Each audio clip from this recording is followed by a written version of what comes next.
Untuk pertahanan gawang yang dimiliki Damaja FC Rabadotu Barat.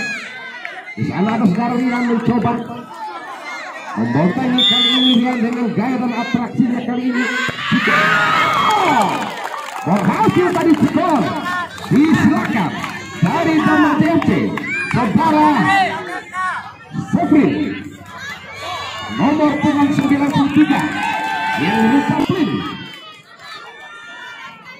mampu menyamakan dari ketinggalan kali ini Adirina.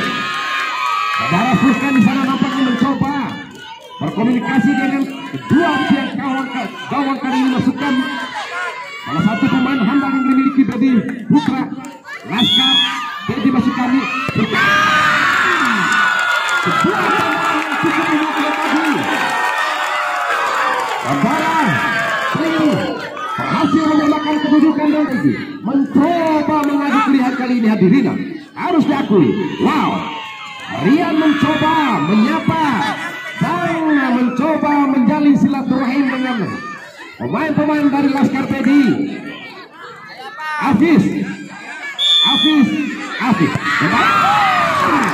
tidak memakan waktu lama kali ini. Hafiz yang kembali mengunggul 2-1 kali ini dan kembali pertandingan kedua.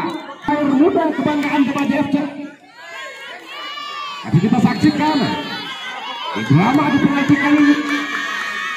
Izam gaya dan atraksi sekarang masih kami bukan mau gawang apa yang terjadi nampaknya gagal tadi Izam.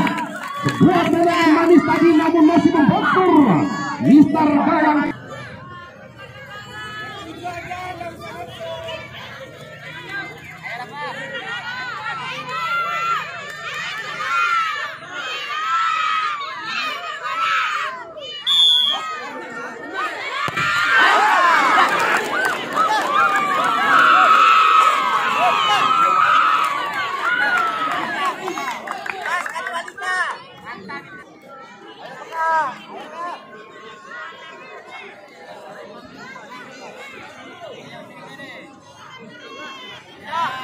Ayo